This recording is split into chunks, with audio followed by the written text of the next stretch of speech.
I thank Ms. DiCarlo for her briefings. I now give the floor to Mr. Jeffrey Sachs.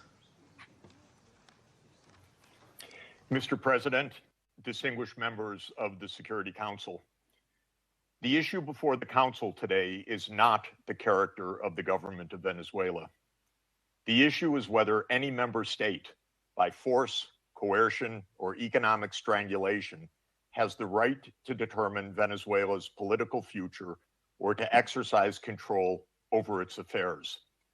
This question goes directly to Article 2, Section 4 of the United Nations Charter, which prohibits the threat or use of force against the territorial integrity or political independence of any state. The Council must decide whether that prohibition is to be upheld or abandoned. Abandoning it would carry consequences of the gravest kind. Let me offer some background. Since 1947, the United States foreign policy has repeatedly employed force, covert action, and political manipulation to bring about regime change in other countries. This is a matter of carefully documented historical record. In her book, Covert Regime Change, political scientist Lindsay O'Rourke documents 70 attempted U.S. regime change operations between 1947 and 1989 alone. These practices did not end with the Cold War. Since 1989, major United States regime change operations undertaken without authorization by the Security Council have included, among the most consequential, Iraq 2003, Libya 2011, Syria beginning in 2011, Honduras 2009, Ukraine 2014, and Venezuela from 2002 onward. The methods employed are well established and well documented. They include open warfare, covert intelligence operations, instigation of unrest, support for armed groups, manipulation of mass and social media, bribery of military and civilian officials, targeted assassinations, false flag operations, and economic warfare. These measures are illegal under the UN Charter, and they typically result in ongoing violence, lethal conflict, political instability, and deep suffering of the civilian population. The recent U.S. record with respect to Venezuela is also clear. In April 2002, the U.S. knew of and approved an attempted coup against the government. In the 2010s, the United States funded civil society groups actively engaged in anti-government protests. When the government cracked down on the protests, the U.S. followed with a series of sanctions. In 2015, President Barack Obama declared Venezuela to be, and I quote, an unusual and extraordinary threat to the national security and foreign policy of the United States. In 2017, at a dinner with Latin American leaders on the margin of the UN General Assembly, President Trump openly discussed the option of the U.S. invading Venezuela to overthrow the government. During 2017 to 2020, the United States imposed sweeping sanctions on the state oil company PDVSA. Oil production fell by 75% from 2016 to 2020, and the real GDP per capita declined by 62%.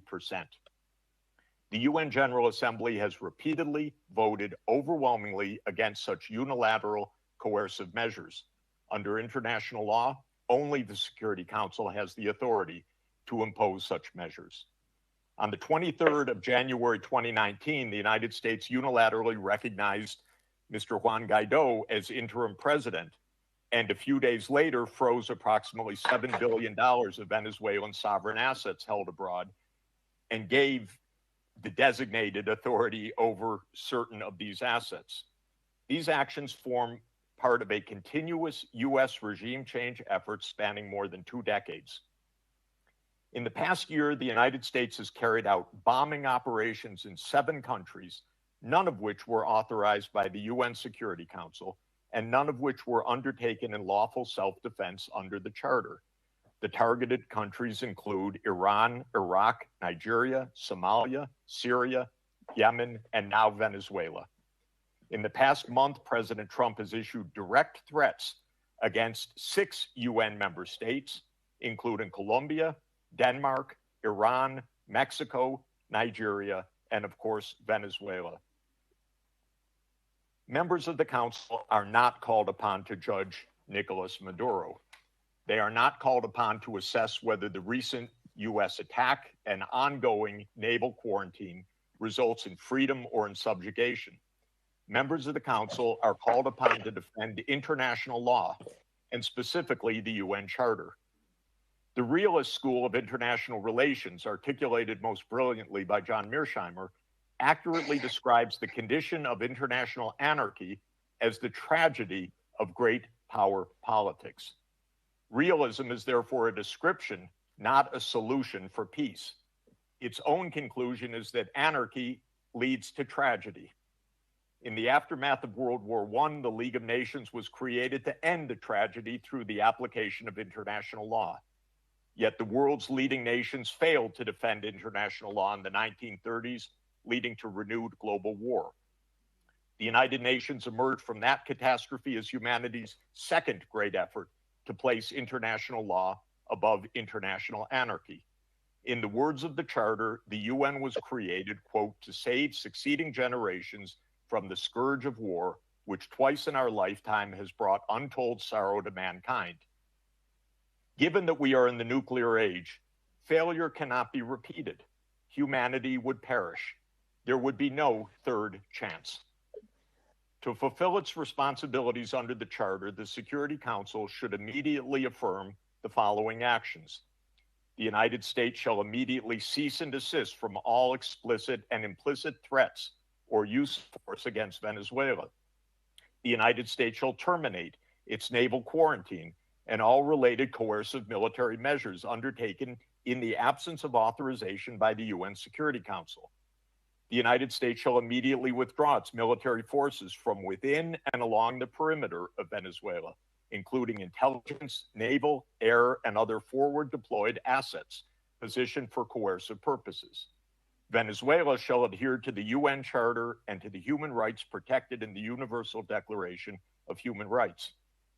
The Secretary General, I recommend, should immediately appoint a special envoy mandated to engage relevant Venezuelan and international stakeholders and to report back to the Security Council within 14 days with recommendations consistent with the Charter, and the Security Council should remain urgently seized of this matter.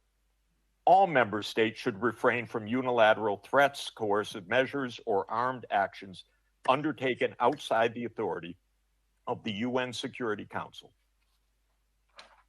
In closing, Mr. President and distinguished members of the Council, peace and the survival of humanity depend on whether the United Nations Charter remains a living instrument of international law or is allowed to wither into irrelevance. That is the choice before this Council today. Thank you very much. I thank Mr. Sachs for his briefings.